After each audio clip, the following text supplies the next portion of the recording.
Olá, obrigado, nossas ilustres convidadas, por terem vindo, doado um bocadinho do seu horário de almoço para aqui conversar conosco. Essa é mais uma sessão da Storytelling Academy, com atrações em dobro, com uma dupla que está se conhecendo hoje via essa conversa, via essa chamada, e passo a apresentá-las e depois a gente começa a conversar. Bom, competência. Competência é uma palavra neutra. Não existe pessoas competentes e competentas, né? A ou B é competente, independente de sexo, idade ou nacionalidade. No mundo que se quer diverso, sou até anacrônico abordar a questão de gênero. Por outro lado, há coisas que, quando soam, não quer dizer que sejam necessariamente realidade. Daí, uma grande pergunta que eu queria colocar hoje era: faz diferença, para bem ou para o mal, ser mulher num cargo de direção, na área de comunicação e de marketing, nessa segunda década do século XXI em Portugal? Ou seja, uma pergunta enorme e chata. Eu vou transformar isso em um tema mais partidinho e mais divertido ao longo da conversa. Mas, para respeitar o lugar de fala, trouxemos duas mulheres para elaborar essas respostas. E já que elas cá vieram, temos que aproveitar a oportunidade para saber um pouco mais sobre como elas chegaram às posições que ocupam hoje e como veem o mundo, o que pensam que vai acontecer nos próximos tempos do marketing. Por ordem alfabética, temos cá a Cristina Vasconcelos. Olá, Cristina. Olá, olá a todos. Isso. Que lidera o marketing da Lactogal e responde por uma grande equipe que gera marcas como Mimosa, Matinal, Milhaf, Pleno, Agros e muitas outras. Temos também a Isabel Rodrigues. Olá, Isabel. Oi, boa tarde a todos. Que também é líder, no caso do marketing da Cofina, à frente de equipes que cuidam do Correio da Manhã, CMTV, Jornal Record, Flash.pt, Revista Sábado e outros títulos e empresas do universo Cofina. E eu começo já com uma pergunta que vale para as duas, já que o fim nem sempre é igual ao começo. Quando eram miúdas, imaginavam que estariam num dia em lugares de mando como hoje? Começo pela Cristina. Não, de todo. De todo. Eu imaginei-me sempre em outras atividades muito mais ligadas a mundos artísticos. Eu queria ser pintora, queria ser atora, queria ser DJ, queria ser estilista, queria ser... Isto leva-me ao primeiro ponto, que é muito engraçado e que tem a ver com agora, onde eu estou. É claro que eu não era uma pessoa muito credível quanto aos meus planos de futuro, e o marketing ajudou-me, foi antes de mais a área profissional onde eu acabei por resolver a minha crise de vocação. Depois o resto, e é isso que eu vejo sobretudo naquilo que eu faço, é gostar do que faço sem ter preparado muito nesse sentido. Agora, um lugar, a questão mais da liderança, que aparece associada quando o Edson diz o lugar de mando, a questão da liderança. Eu sou franca, nunca... Não tinha imaginado, por isto que já comecei por dizer, mas também nunca tive, ao longo da minha vida, não quando criança, mas adolescente, jovem, quando começamos a pensar no que fazer, nunca me senti limitada quanto ao que aspirar por ser mulher. Acho que não fui... A minha socialização, se quisermos, não me levou a pensar nisso. Mas estou onde não imaginava a fazer aquilo que nunca imaginaria fazer. Isso é um facto. Eu queria ser astronauta, não deu. Isabel, não. O seu caso. Olá, Isabel. Oi. E o seu caso? No meu caso, eu também não imaginava estar onde estou. Eu queria ser inspetora da polícia ou profiler, genuinamente. Os meus pais não me deixaram ir para a escola de polícia, portanto fui para a História.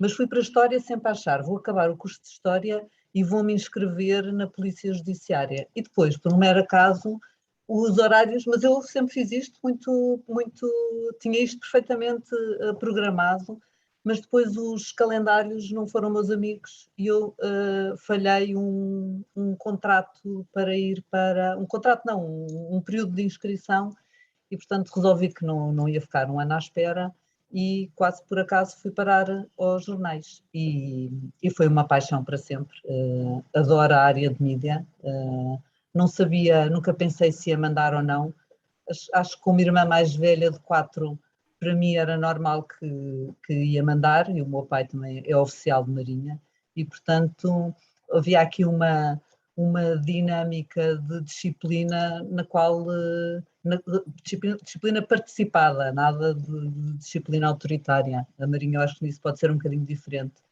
E portanto era um território de conforto para mim, mas eu adoro o que faço, sou uma privilegiada e acho que a Cristina também vens de um background que não é de marketing, pois não, Cristina? Não, eu sou marketing. És de marketing, achava que Mas o que eu tive foi de facto ali uma crise muito grande entre o que eram as minhas, se calhar os meus interesses maiores e depois aquilo que, aliás, as coisas mudaram muito nos últimos anos e antes, em boa verdade, não se respeitava assim tanto as vocações e artes. Aliás, ainda agora artes continua a ser assim qualquer coisa que dá que pensar quando um filho quer ir para artes.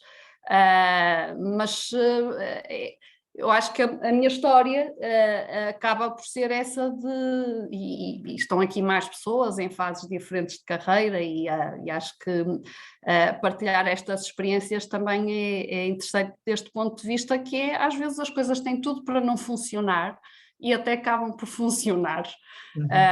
E levar-me a algo que eu não escolhi, nem sequer me tinha preparado, mas que gosto bastante e isso é o acaso a funcionar também, de alguma forma. Mas só para registrar, em termos de formação, a Cristina fez curso Marketing. no Porto. No Porto, IPAM. No IPAM. Então Sim. estudou com... Eu fui da primeira ou segunda fornada. Acho que fui da primeira ou segunda fornada. Não fez aquele curso de engenharia de comunicação, pois não? Não. Já era marketing. No Porto que eu já dei aula já. Então, pronto, devo ser posterior. E a Isabel, qual foi o curso que fez? Eu tirei História na Clássica. Tirou a mesma história, foi a mesma história. Tirei. Até porque eu tive vontade de tirar a história e não tirei. Não, você tirou mesmo, você tirou fazer... Eu tirei mesmo. Mais ou menos empurrada, mas tirei. E digo-te que é um curso muito útil, não só em termos do background intelectual de informação, como no fornecimento de ferramentas de trabalho e de organização. Eu todos os dias não digo, mas não me arrependo daqueles 4 anos. Acho que foram um excelente investimento. Eu sempre achei essa coisa da história que literalmente te dá um pouco mais de humildade em relação ao que você está fazendo, ou seja, né? É uma noção espacial, né? Que assim, houve um antes e esse agora terá um depois, né? É muito raro, tentamos, né? Mas é muito raro deixar a marca na história. Eu me lembro quando eu conheci a Isabel, foi justamente no Diário de Notícias e eu tinha aquela coisa, eu estou trabalhando num jornal com mais de 100 anos, né? Então, assim, foi mais de 100 anos de pessoas a fazer esse jornal, vou tentar fazer o meu melhor, mas, assim, com um pouco de sorte, ele vai durar mais 100. Porque não vai, mas havia uma ilusão ali atrás que ele poderia continuar. E, beleza, bonito saber isso. Eu não sabia do seu curso de História. E como é que você foi parar nos jornais, Isabel? Foi um acaso.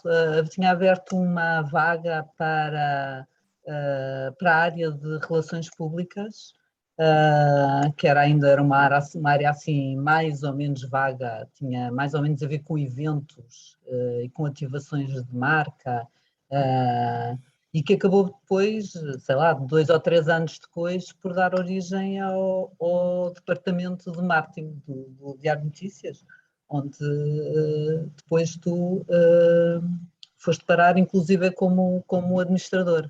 Nós temos uma história muito antiga, já nem vou dizer há quantos anos trabalhamos juntos, porque isto podia ser usado contra nós. Mas o Edson eu fui cliente do Edson, o Edson foi meu administrador, enfim, quer dizer, já há poucas relações nos faltam, nós somos amigos, obviamente, depois destes anos. É o fato, Portugal tem essas coisas, né? Sempre falo, a gente vai se encontrar ou na subida ou no descer do elevador, não tem como. É verdade. Melhor você ter um certo respeitinho para quem está do lado, porque você nunca sabe. E agora a Cristina, já percebeu o curso que fez e como é que foi parar nessa indústria da alimentação? O que teve antes? Teve algo antes? É assim, eu sempre trabalhei, e este sempre é desde os 14, 15 anos, ajudando a família, ganchos, sempre. Para mim foi sempre muito importante ganhar dinheiro. E para ter a minha independência e a minha liberdade, isso para mim foi sempre muito importante. Portanto, sempre vi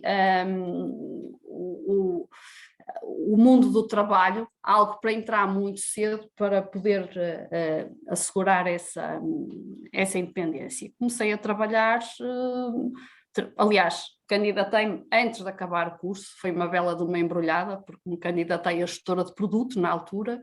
O principal risco no marketing, na altura, eram os próprios anúncios, porque tudo era marketing e quando se chegava ao fim, havia de facto, normalmente era para vender publicidade, propaganda, coisas desse género.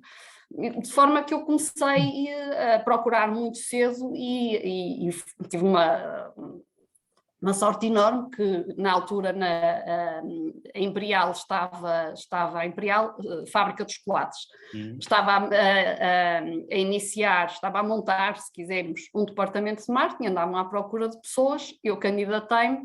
Foi uma oportunidade também boa, porque fui a primeira a entrar de um departamento com colegas, que ainda agora mantenho contacto com eles, mas fui a primeira a entrar porque os outros estavam de férias e eu não estava, e como foi uma entrada muito precipitada e eu ainda não tinha acabado o curso, depois foi uma embrulhada, porque tive que ir falar com o meu chefe e dizer, olha, eu ainda tenho que ir apresentar um trabalho final e tal, e agora tenho aqui alguma dificuldade em articular as coisas, porque eu quis foi agarrar a oportunidade.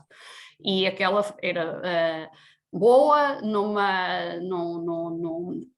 como gestora de produto, que era garantidamente a função-chave do meu ponto de vista e com o conhecimento que eu tinha na altura do mundo do marketing, mas era a função-chave para iniciar, por assim dizer, entrar no mundo do marketing. Na altura era muito uma cultura do gestor de produto ser quase o diretor-geral em ponto pequeno, com uma função muito transversal, e de forma que o primeiro ano que eu ali trabalhei, eu acho que valeu por uma experiência de, sei lá, sem exagero, mas é um ano que valeram 3 ou 4 anos, porque foi muito intenso, foi tudo muito intenso, e depois quem orienta a liderança, e há momentos-chave também nas empresas, também alavanca muito o desenvolvimento portanto, foi por aí que comecei como gestora de produto e depois o resto da história já tem a ver com mudanças a partir, tenho para aqui umas chamadas, mudanças a partir da Imperial, mas foi como gestora de produto na Imperial que comecei. Cedo, eu comecei a trabalhar relativamente cedo para aquilo que são 22, 23. Eu fui mostrar uma campanha lá um concurso em 93, pode ser? Eu já tinha saído. Já tinha saído? Eu lembro até hoje, porque eu gostava muito era o tempo que você apresentava as coisas de boca, né? Não tinha PowerPoint, slide, mesmo no concurso. Com capa lines, com maquete. E guião você lia, né? Porque você só ia fazer rebote se tivesse conta, né? Se tivesse como concorrência, você lia, não tinha como. E eu me lembro até hoje que eu contando, né? Era um filme meio doido, que era para para dizer que o chocolate imperial era tão bom como o suíço e não precisava de nada, nem de suíço. Então era um filme que era tipo chocolate derretido, né, mexendo, né, assim, aí falava castanhas, né, os pedaços de castanhas, né, assim, leite, né, aí vinha Devia ser puro para o leite. jubileu, Edson. O jubileu, exatamente, o jubileu. Leite, então, assim, Essa então, né, história. para assim, vindo das melhores vacas, né? Aí caiu umas vacas dentro do chocolate, né? Para ser tão bom com um chocolate suíço, só falta o suíço. Aí caiu um tirolês, catando tirolês, e mexia. Eu tô olhando para mim assim com uma cara, né? Eu, muito contente, mas seja lá, eu não ganhou o concurso, não sei porquê, mas enfim. Eu já não estava nessa altura. Não, é uma Não, pena. nessa altura já estava no mundo lácteo. Então, teria aprovado. E aí, a Lactogal na sua vida, Cristina? Então, a Lactogal, você está há quantos anos de Lactogal? Eu não tenho, não vou dizer que perdi a conta, mas também não tenho com precisão. Mas por volta de 92, eu acho que foi quando eu fui trabalhar na ProLeite, na altura cooperativa que tinha a marca Mimosa, e trabalhava também como gestora de produto, fui gestora de produtos de manteiga, natas, primeiro, depois queijo, depois iogurtes, pronto, depois aquela... Na ProLeite, quando se deu o processo de integração e a fusão das empresas e nasceu a Lactogal, eu de alguma forma já lá estava, porque vinha da ProLeite, eu e o departamento de marketing inicial da Lactogal era sobretudo constituído com as pessoas que vinham dos departamentos de marketing das 3 empresas. Pronto, e depois a rota foi sempre um pouco Mimosa essa... era da ProLeite. A Mimosa era da ProLeite, No exatamente. fundo, Exatamente. antes da Lactogal existe a Mimosa, no caso. Exatamente. Foi uma... portanto, eu estou na Lactogal desde da pré-fundação, porque venho de uma das empresas que esteve na origem da Lactogal. Venho desde a fundação, sem dúvida. A Isabel está entre Lusomundo, Diário de Notícias, né, e Cofina, ou seja, esse universo de imprensa diária em Portugal, que é 30 anos também, para aí? Sim, há mais de 30 anos. Mais de 30 anos. Entra, sim. E no fundo, duas empresas, né? No fundo, duas empresas, né? Sim, sim. Na Lusomundo, entrei antes da Lusomundo, entrei para o Diário Notícias, ainda era, agora vou dizer coisas que me vou arrepender, mas enfim, ainda era uma empresa pública. Eu entrei numa redação ainda com máquinas de escrever, portanto o Diário Notícias estava a ser informatizado, e portanto aquelas redações dos filmes eu ainda vi, dos filmes americanos. Parem as máquinas. Várias máquinas. Havia máquinas para parar, né? Havia máquinas para parar. Com a garrafa de whisky em cima da mesa, portanto, o clássico. E, portanto, fiz esse caminho.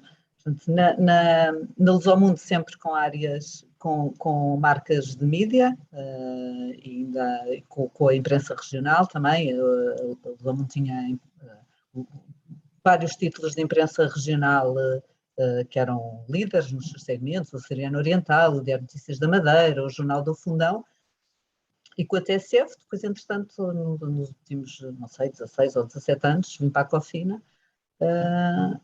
onde já aqui na Cofina lançámos a Flash, lançámos a Sábado, lançámos a CMTV, e alguns negócios em áreas paralelas, como a área do jogo, da nossa aposta, que é uma empresa de apostas online, que eu apoiei no lançamento, e da energia também. E, portanto, tem sido uma experiência diversificada. Você consegue definir assim, aquele que foi o projeto mais desafiador que você teve nesses anos todos? Aquele lançamento, ou aquele relançamento, ou aquela Eu acho que foi a CMTV, porque as pessoas que trabalham em mídia têm sempre a mania que trabalham muito mais que todos os outros setores, não há ninguém que trabalhe tanto como as pessoas que trabalham em mídia, seja lá em que for, seja a telefonista, o marketeer ou o senhor da recepção. porque tínhamos esta coisa que todos os dias trabalhávamos com um produto que todos os dias é diferente na banca. E depois de repente chega a televisão, e a televisão foi a revolução total, porque tu deixas de trabalhar todos os dias com um produto que está no ar e todos os dias estás a trabalhar com um produto que está todos os minutos no ar. E, portanto, passas por uma lógica verdadeiramente 24/7. E isso implicou uma mudança tão profunda dentro da organização que passou desde o TI passar a ter, o TI, portanto, toda a área tecnológica passar a ter que funcionar 24/7, porque há uma operação que tem que ser mantida, aos horários das telefonistas, a deixarmos começar a cair o conceito da hora de fecho, que também é sublinhado pelo advento das edições digitais e, portanto, há toda uma lógica em cima da hora de fecho, que é uma lógica que vem da mídia antiga, que desaparece. E, portanto, eu acho que não só pelo desafio do lançamento de uma marca, do lançamento de um produto fora do nosso ADN de legacy de mídia, toda a formação das pessoas, foi uma televisão que foi feita apostando no capital humano que estava cá dentro, porque isso tem muito a ver com aquilo que é a aposta, que é o ADN da CMTV. Esta lógica da proximidade implica que nós próprios apostámos na formação das pessoas que já faziam parte da equipa do Correio da Manhã e que são as pessoas que estão verdadeiramente no local e, portanto, quando as pessoas no início faziam ainda alguma troça com os sotaques das pessoas, é porque verdadeiramente são as pessoas que são de lá, é a proximidade levada ao limite. Portanto, eu diria que de todos os desafios, a CMTV, pela revolução, pela alteração de shift que implicou em toda a organização, terá sido o maior desafio. Okay. Cristina, estava pensando enquanto eu perguntei para a Isabel para o seu? Não, por acaso não estava, porque eu tenho alguma dificuldade em eleger projetos per si. Agora, há de facto não é um projeto, mas é um momento que se desdobrou em vários projetos e influenciou e bastante, que foi a base de quase tudo o que veio a seguir, que foi o momento de constituição da Lactogal e a organização do portfólio de marcas e de produtos a partir daquilo que se tinha, que foi um projeto que eu tive a oportunidade, foi-me dada a oportunidade de participar na altura. Eu era gestora de grupo de produtos, mas houve essa oportunidade e foi de facto, desde logo na aprendizagem, não há muitos momentos na vida das empresas em que se tenha que rever toda a base de negócio, porque a Lactogal nasceu como uma empresa de marcas, rever toda a base do que viria a ser o negócio. Portanto, em termos de preparação do futuro, foi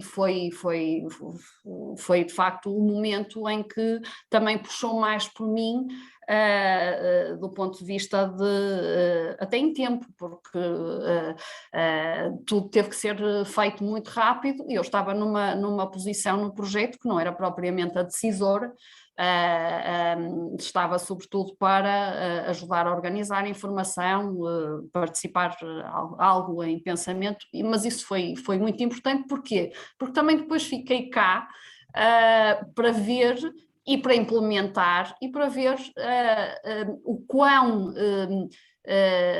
relevante é preparar, fazer um setup bom para o futuro. Foi um projeto muito estruturante, organizar todo o portfólio, rever os produtos e com uma perspectiva temporal de decidir fazer o plano muito rapidamente, mas depois ir implementando a seu tempo.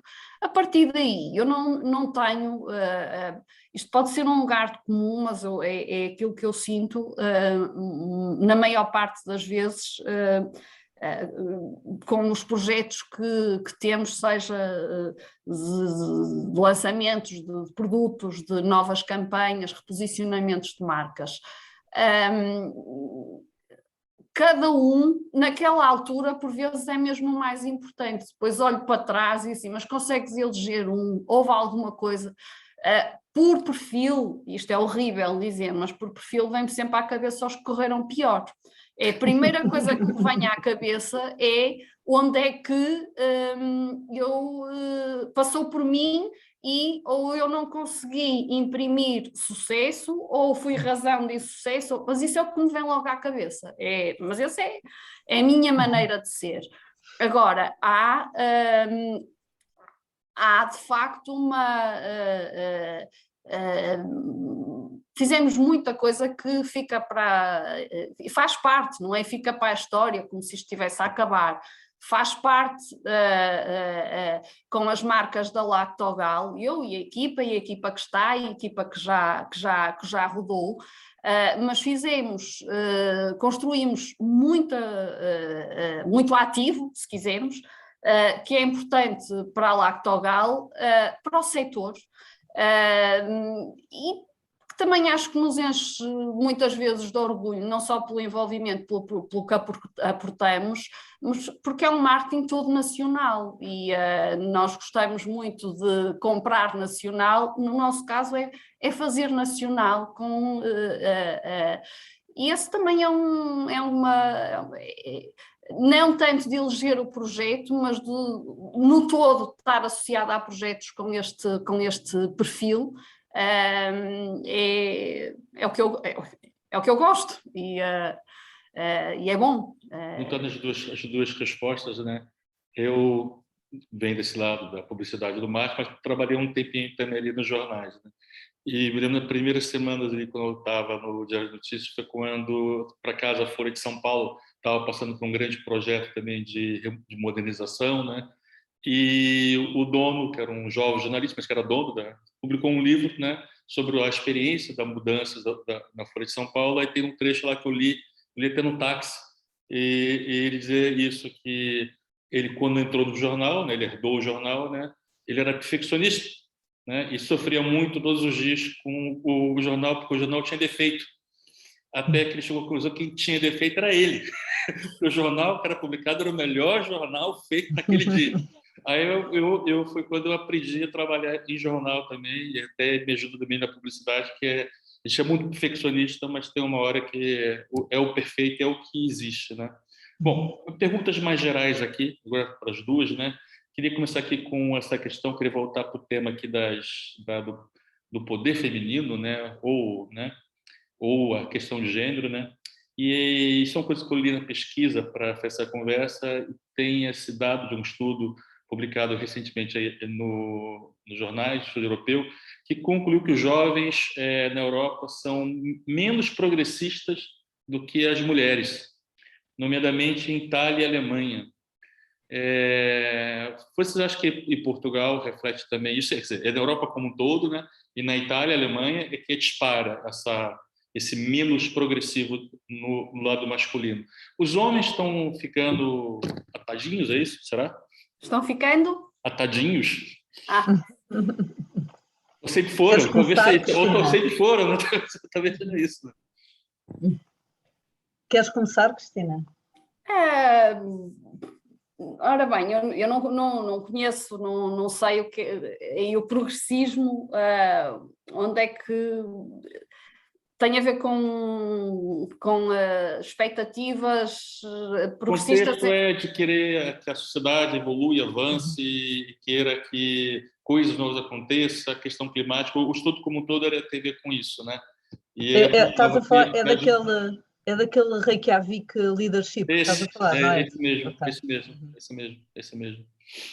Aquilo é basicamente um index que cobre o G7 e alguns países do terceiro mundo e que estabelece um ranking entre várias categorias e diz qual é em que caminho é que vamos face à equalização das Equalização, mulheres ok, tinha essa ideia, tinha essa ideia.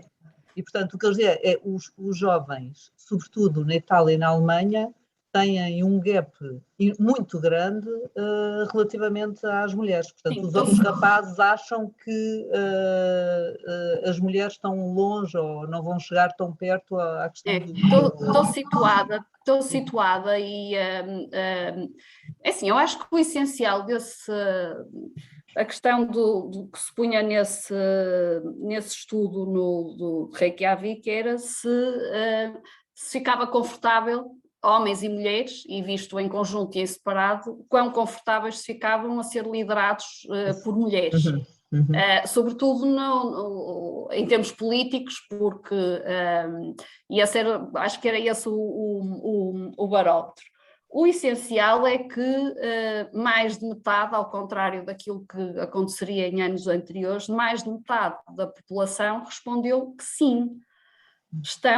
E eu acho que isto não são resultados, não é muito preocupante, se nós tivermos em conta que o que está aqui em causa é a mulher na liderança, a liderança no feminino, se nós tivermos em causa ou em conta que numa extremidade, na base, teremos aquela ideia de que mulher e homem nascem com funções diferentes e que a mulher não é definitivamente para liderar, essa é uma, e depois a coisa vai evoluindo até ao ponto em que mulher e homem são pessoas que nascem com funções e com potencial para ascender, para ter as mesmas oportunidades e ter igualmente bons desempenhos, inclusive em funções de liderança, independentemente de...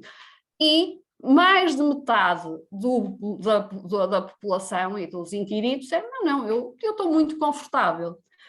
O que é que se passa com a Itália e a Alemanha? Eu não sei. Admito que Itália tenha ainda, se calhar, pouca familiaridade com mulheres fazer um desempenho, não tiveram uma Merkel, se calhar, a ter desempenho, e se calhar há ainda muito aquela ideia de expectativa em relação à mulher da bela propriedade, assim, uma coisa que... A Alemanha... eu acho que consigo perceber, é um país com o qual eu sempre tive muita proximidade,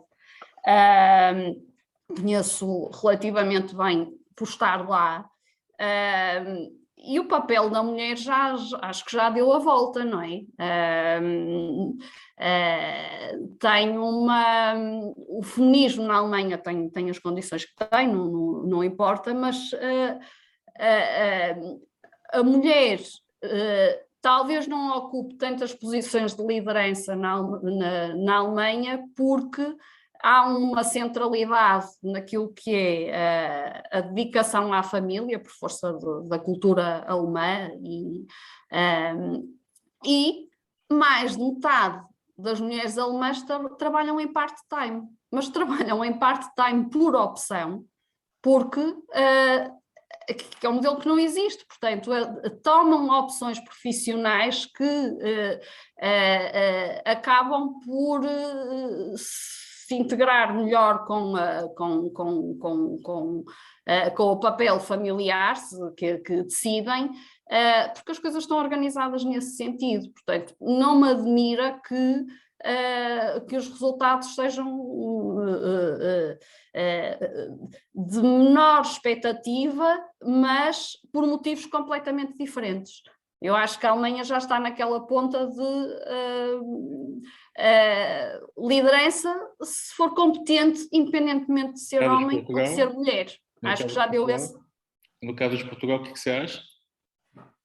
No caso de Portugal, nós temos um retrato feito que está, se quisermos, pegando um bocado neste tema da igualdade, do posicionamento de igualdade, nós estamos acho que em 16ª posição, é uma coisa desse género. Estamos mais ou menos alinhados em quase todos os KPIs com a média da Europa, mas temos mas temos ali dois pontos que refletem muito alguns problemas. Um deles é temos a maior população ativa da Europa, mas é feminina, mas é o maior por questões de composição do rendimento familiar. Portanto, a mulher tem que trabalhar, independentemente, é uma força de trabalho para rendimento. Segundo, temos o pior desempenho em termos de tempo que a mulher dedica a tarefas domésticas e tudo isso. Pronto, estamos no fim, a mulher, para além de trabalhar, assume quase todo, tem quase toda a carga, se quisermos, tem muito mais carga de trabalho doméstico, por assim dizer, e depois não tem tempo nenhum para vida social, e aí, de acordo com o estudo, nós estamos no fim, estamos na causa. Acho que só há um país depois de nós, não sei se é a Bulgária ou coisa do género, em que as coisas estão equilibradas. De onde, relativamente ao progressismo,